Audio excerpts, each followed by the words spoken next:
Parenting में एक ही है कि it is communication, open communication. Just listen. आपको पूरा दिन नहीं चाहिए उसके साथ बैठ के बात करने के लिए, 2 मिनट की फ़र्क पड़ती है बस, दैट्स इट। ठीक है, listen to what he says. Once you start listening, he start sharing his own personal things with you. Father says, जब कभी वो कुछ अचीवमेंट करके आता है तो बोलता है ये मेरा बेटे ने ये किया है। जब वो गलती करके आते हैं, ये तुम्हारा बेटे को देखो, ये क्यों, ये एक बात है ना, तुम दोनों एक साथ में ही बच्चे को जन्म दिया था ना, तो इसलिए ये दायित्व बनता है, पेरेंट्स का दायित्व बनता है कि एक दूसरे को सपोर्ट करें। जब हम एक दूसरे को सपोर्ट करेंगे ना, भले वो गलती भी हो, जैसे पापा बोल रहे हैं कि नहीं मैं टूर के लिए मैं पैसा नहीं दूंगा, 30,000 मैं नहीं दे रहा हूँ, ठीक है। तभी माँ का रोल ऐसा होना चाहिए कि उसको सपोर्ट करके, फादर को सपोर्ट करके बात करना है। हम लोग क्या करते हैं, अरे वो नहीं देते तो क्या, मैं दे देता हूँ। तो इसमें बच्चे को, ये बच्चा अच्छा समझ लेता है कि इन दोनों के बीच में हम लोग झगड़ा करके ही कुछ निकलवा सकते हैं।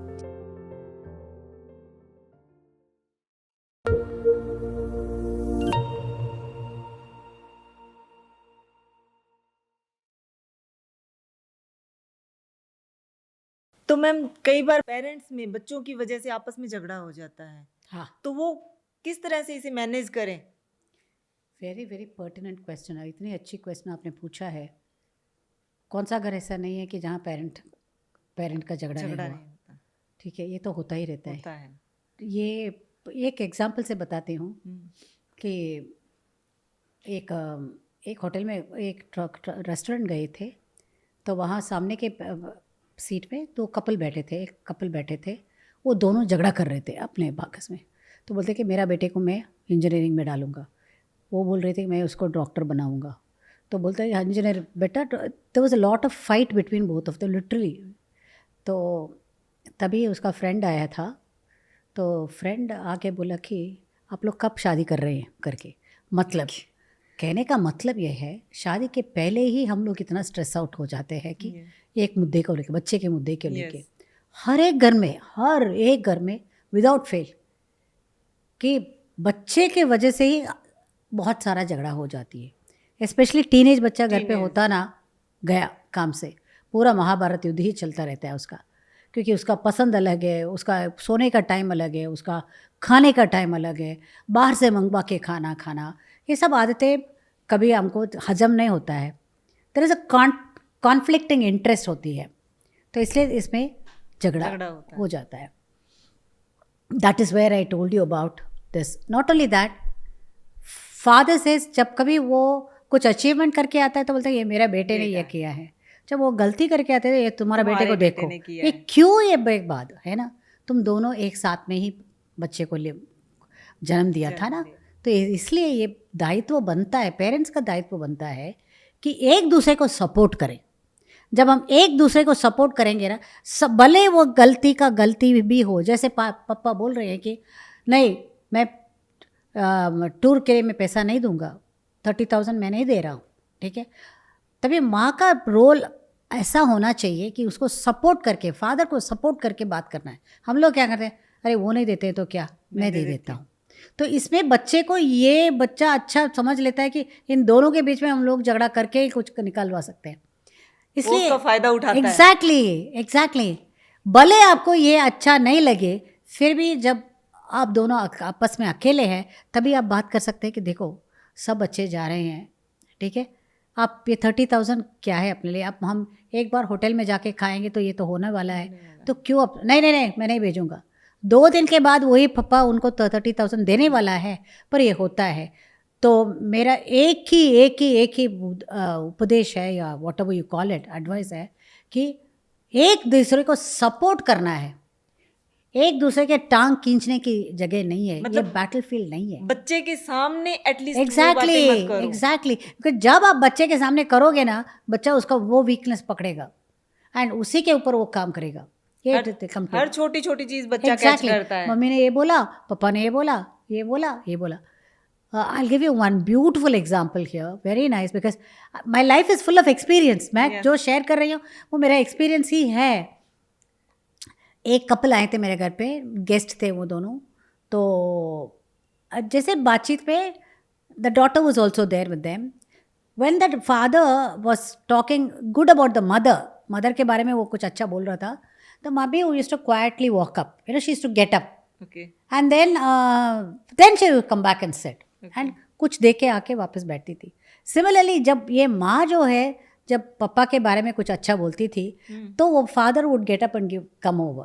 ओके तो मैं थोड़ी देर के लिए मैं देख रही थी ये क्या तमाशा हो रहा है, ये उठ रहे हैं, ये जा रहे हैं, ये करके. पर वो भी दो तीसरे को पता भी नहीं होगा कि क्या कर रहे हैं दोनों. क्या कर रहे हैं?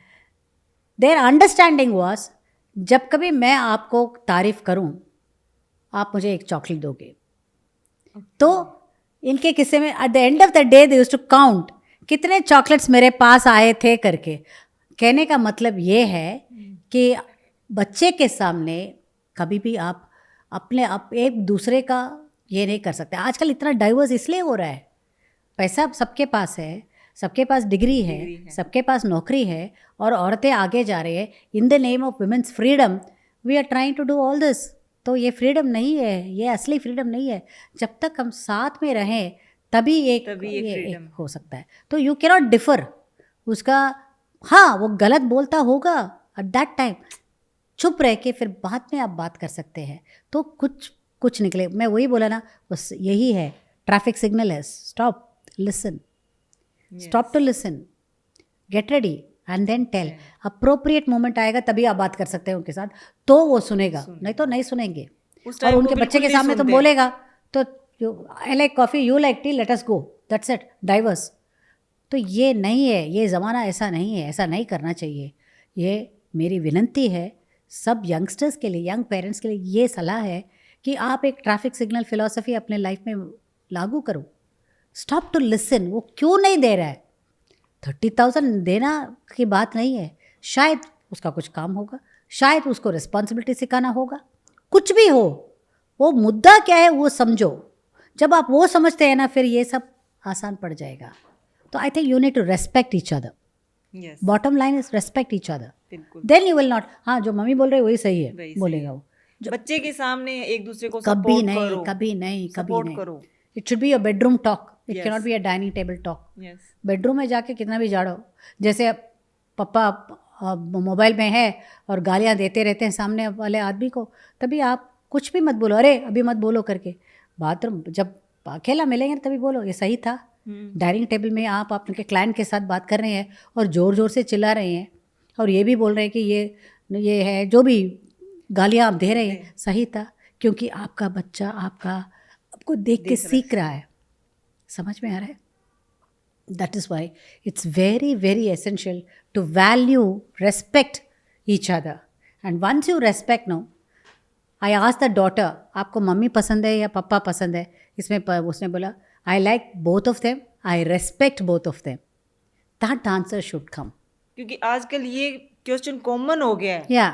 कि बच्चे से जरूर पूछते हैं कि आपको मम्मा पसंद है, आपको हाँ, पापा पसंद है. दोनों पसंद होना चाहिए, क्योंकि बाप का रोल अलग है, आपका रोल अलग है. तो जहाँ आपको इमोशनली उन बच्चे के साथ डील करना है, मम्मी ही कर सकती है.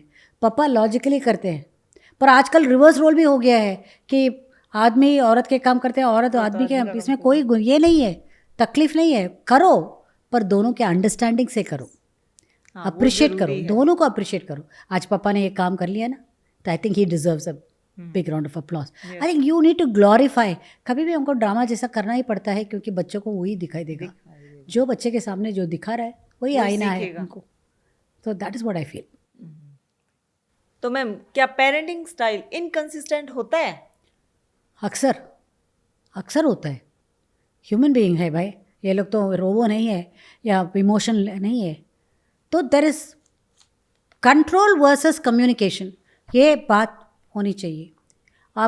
कभी आप अथॉरिटेटिव पेरेंट होते हैं, कभी आप अग्रेसिव पेरेंट होते हैं, कभी परमिसिव पेरेंट्स होते हैं जो बच्चों को ये भी करो वो भी करो. जब मांगा तभी आपने टैबलेट दे दिया, जब मांगा आपने फ़ोन दे दिया, फिर बाद आप उसको छीन ले रहे हैं, तो बच्चा तो ना एक्सेप्ट नहीं करेगा, है ना. या आप बड़े बच्चे को कुछ दे रहे हैं, छोटे बच्चे को नहीं दे रहे हैं, कंपैरिजन हो जाता है इसमें. तो you will have to really explain to the child क्यों ये हो रहा है करके. जब तो पेरेंटिंग स्टाइल तो 4 तरीके के होते हैं. अथॉरिटेटिव, अथॉरिटेरियन, परमिसिव होता है, एंड सबमिसिव। सबमिसिव मतलब बच्चा रूल करेगा, उसको घर को चलाएगा, बच्चा चलाएगा। ऐसा होता तो फिर घर भी सत्यानाश। तो इसलिए आपको संतुलन रखना है। कभी कभी आज मेरा एक ही एग्जाम्पल है, काइट एग्जाम्पल मैं दे रही हूँ। ढील छोड़ना है, कहाँ ढील पकड़ना है, ढील छोड़ना है, कहाँ ढील कभी भी अथॉरिटेटिव होना चाहिए, होना। कभी बोलना है कि आपको रात को 12 बजे आना है या 3 बजे आना है, अथॉरिटेटिव है, पर आप वहाँ असर्टिव पेरेंट्स बनो, एग्रेसिव नहीं। असर्टिव कैसे बनाते हैं देखो, एक उदाहरण देती हूँ। जैसे मैंने बोला कि आपकी बेटी पार्टी करके आने वाली है, आपको ये नामंजूर है क्योंकि दूसरा दिन आपको काम पे जाना है, पापा को भी काम पे जाना है, तो मंजूर नहीं है। तो आप कैसे बात करोगे कि 10 बजे तक आ जाओ करके? नो, ये कंट्रोल नहीं है, ये तो ये आप कंट्रोलिंग है, कंट्रोलिंग है। तो पर आपको क्या करना है? आपको ऐसा कॉन्वर्सेशन में लेके जाना है, बेटा मुझे इतराज़ नहीं है कि आप every time, this is called a repeat, okay? You repeat what the child says, you rephrase what the child says. It's called R philosophy. Very clear. You have to repeat what the child says. So, which means, Sonia, you will not come. You are having a party. Am I right? Am I right? Yeah. Approval ले लिया? Yes. हाँ हाँ, है करके, ठीक है। Here आपको time मिल रहा है, सोचने की वक्त मिल रहा है, भेजूँ या नहीं भेजूँ, ठीक है। आप गेट रेडी कर रहे हैं, ओके बेटा। तो कौन कौन आ रहे हैं की ज़रूरत नहीं है, मुझे मालूम है कि कौन कौन तुम्हारा फ्रेंड्स है, वो सब आ रहे हैं, है ना? हाँ मम्मी, ठीक है। तो फिर प्रॉब्लम क्या है कि आप देरी से आओगे, am I right? Yes. So shall I do one thing? Daddy and I, both of us will have to go to sleep at 10:30 और 8 o'clock for that matter. Reason भी दूसरा दिन मेरा काम है, इसलिए ये चाबी आपके पास दे रही हूँ। अभी आपने क्या किया? उनको रेस्पॉन्सिबल बना दिया। जब आप रेस्पॉन्सिबल बना दोगे तो वो खुद ही बोलेगी ठीक है मम्मी, मैं 10 बजे तक आने के लिए कोशिश करूँगी। यदि नहीं हुआ तो ये क्वेश्चन आप पूछ रहे हैं तो कि मैं फ़ोन कर दूँगी, ओके? किसके साथ हो? मैं फ़ोन कर। ये ओपन कॉन्वर्सेशन होनी चाहिए, ये ओपन कॉन्वर्सेशन होना चाहिए। इसके लिए टाइम का पाबंदी नहीं है। हम लोग क्या करते हैं, जजमेंटल बन जाते हैं। अरे वो ऐसी है, वो ऐसी है, वहाँ पार्टी में नहीं जाना है। आप अपना राय देते रहते हैं। You can not be judgemental, you can not be advisable. Advice नहीं देना है उनको, तुम्हारा एडवाइस नहीं चाहिए। दे नो, इतने उनको तो मालूम है उन्हें। तो इसलिए आपको क्या चाहिए कि उनके साथ देना है। जैसे साथ देना है मतलब you will have to lower your voice, think of the situation and then handle it. Then things becomes easier. Understand the child from his shoes. आप उनका शूज़ में जाके देखिए उनका क्या क्या प्रॉब्लम है, फिर आप ये सब करो, ये अवॉइड कर सकते हैं। Is it clear? या, थैंक यू। कल्चरल वैल्यू का क्या इन्फ्लुएंस हो सकता है पेरेंटिंग स्टाइल पर? हाँ, ये तो हर एक एपिसोड में मुझे ये पूछा जाता है, हर एक वर्कशॉप में पेरेंट्स पूछते हैं मेरा बच्चा मंदिर नहीं आता है, मेरा बच्चा का इसके लिए नहीं आता है, या चर्च में नहीं आता है, या whatever it is, whichever religion they are. Value is very very important. Value ऐसी चीज़ है कि जे देखने से ही होता है, कोई सिखा नहीं सकता है। आपको देख के बच्चा बढ़ता है, तो आपका व्यवहार भी वही होना चाहिए। तो value system must be very strong. जिस घर में value system very very strong है ना, तो वो घर कभी टूटेगा नहीं, क्योंकि ये वैल्यू पीछे आ जाता है।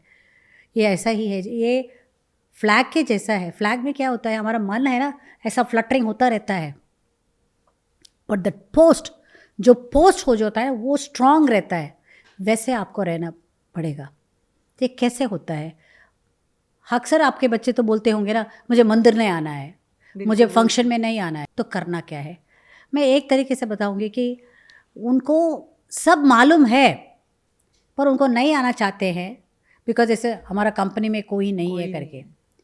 समझो कि आपको बच्चे को टेम्पल में लेके जाना है, मंदिर में लेके जाना है। 16 साल की बच्चा है, 16 साल का बच्चा है या 18 साल का पकड़ो ना, तो मंदिर में जाना है। तो पहला वो मंदिर के बारे में बोला कि मुझे आपको 8 बजे उठ के वहाँ जाके उसका अभिषेक करना है, ये करना है, वो करना है, 12 बजे आप घर पे आ सकते हैं। वैसे बोलेगा तो कोई आएगा नहीं। उसका क्या इंटरेस्ट है पकड़ो। यदि वो इज़ एन आर्टिस्ट, यदि वो आर्ट में इंटरेस्ट रखता है या हिस्ट्री में इंटरेस्ट रखता है या कोई आर्कियोलॉजी में इंटरेस्ट रखता है, तो आप बोलो ना कि हम लोग ऐसा करेंगे बेटा, 2 दिन वहाँ रुकते हैं, हम जाके उसका आर्किटेक्चरल ब्यूटी को तो देखेंगे। ओके, कैसा बना है, मूर्ति कैसा बना है, ये कैसा बना, वो कैसा बना। तो क्या आपका dimension itself shifted to that extreme. वो आपका उसका आपका मुद्दा क्या है, उसको मंदिर लेके जाना है। पर यहाँ हम लोग पूरे आर्किटेक्चर के बारे में बात करते हैं कि ये मंदिर कम से कम 1800 में बिल्ट किया गया है। Yes. तो क्या है, थोड़ा हिस्ट्री आप उसको पकड़ के बोलेगा ना, फिर वो बच्चे बोलेगा ठीक है मैं मंदिर में नहीं आऊँगा, मंदिर के अंदर नहीं आऊँगा, कंडीशन पर आर्किटेक्चर के लिए आऊँगा, ठीक है ले जाओ। 3 दिन तो है वहाँ आपको। तो जब वो एक एक आर्किटेक्चर का वो लिखते करता रहेगा, उसको पूरा अंदर वो प्रतिबिंब के बारे में उसको ही खुद ही मालूम हो जाएगी। Then you can take him to then he will say हाँ इतना दूर तो आया ना, थोड़ा दर्शन करके जाते। This is how you need to be a good parent. You have to be a good communicator. Communication बहुत आवश्यक है। Clarity of communication is very very very important. तो ये इस तरीके से आप बच्चे का वैल्यू सिस्टम, हर एक वैल्यू सिस्टम, घर पे जो भी वैल्यू है, दादी माँ का पैर छूना है, done, okay, but he may not do it then, ठीक है। तो but then what you have to let go and bring in. एक उदाहरण से और एक उदाहरण देती हूँ कि घर में दादी है, how much of her does your son know about her. तो समझो कि ग्रैंड माँ का बर्थडे आ रहा है, 80th birthday, 90th birthday, what ever it is, ठीक है, जिम्मेदारी उसके ऊपर सौंपो ना। इस बार ग्रैंड माँ को हम होटल में नहीं, क्या करते हैं हम लोग, जब कभी ग्रैंड माँ का बर्थडे है तो होटल में लेके जाते हैं, बेचारी वो खा भी नहीं सकती, एक तो उपवास रहता है, दूसरा तो वहाँ का खाना नहीं खाती है, और ये प्लेट और फोक पे तो होता नहीं है, खाली कड़ी खिचड़ी तो लेना है उनको। यही होता है ना। हम लोग वहाँ बैठ के उसको हेड ऑफ द टेबल में बिठा दिया, फिर आप लोगों ने किया, केक काटा, केक भी नहीं खाएगी क्योंकि उसमें इंडा होता है तो वो नहीं खाती है। तो फिर क्या होता है कि पूरा सिनेरियो चेंज होता है ना। आप अपने मोबाइल में है, वो अपने मोबाइल में है, सब अपने मोबाइल में ऐसे ऐसे देखते रहते हैं। तो हो गया ख़त्म, 30,000 का बिल आया, बस ख़त्म, ग्रैंड माँ का party over, happy birthday to you, somebody is singing. Is that what you want? No. That is where I say, very strongly say, if you have a grandmother at home, let her life history come. Put that job on that grandson. Let the grandson find out. 1 महीने के बाद दादी कब celebrate करें, you are in charge of the birthday period. वो PPT बनेगा या film बनाएगा या जो बनेगा, उसको जिम्मेदारी सौंपो। जब जिम्मेदारी आता है, और ग्रैंड माँ को कौन कौन पसंद है, उनके रिश्तेदार में 2-3 होंगे, उनको बुलाओ और यही वीडियो उनको दिखाओ कि मेरे बच्चे ने आपके बारे में ये सब सीखा है। तो इसमें क्या होता है कि दोनों तरफ से प्यार बढ़ती है, बॉन्डिंग रहती है। ये बॉन्डिंग बनाना बहुत मुश्किल है आजकल के ज़माने में, but you need to find out where exactly you can do. ये दादी माँ का एग्जाम्पल मैं हर एक वर्कशॉप में दे रही हूँ, बट आप अभी काफ़ी लोग ये करना शुरू किया है। It's an achievement. क्योंकि आजकल की सिंगल पेरेंटिंग रहती है, या तो हाँ। या फिर जैसे पेरेंट्स जॉब में हैं तो वो मदर फादर को साथ में भी नहीं रखते। हाँ। सिंगल फैमिली है। हाँ। या जॉइंट फैमिली तो अपनी गांव में या कहीं और रहती है। बराबर है। तो इनका मतलब क्या हाँ, करेंगे? सिंगल पेरेंटिंग में क्या होता है, सिंगल पेरेंटिंग और डबल पेरेंटिंग, वो पेरेंट है। ओके, कोई गोद भी लेते हैं, वो भी पेरेंट है। तो there is no differentiation in parenting. Parenting में एक ही है कि it is communication, open communication, just listen. आपको पूरा दिन नहीं चाहिए उसके साथ बैठ के बात करने के लिए, 2 मिनट की फ़र्क पड़ती है बस, दैट्स इट, ठीक है। Listen to what he says. Once you start listening, he start sharing his own personal things with you.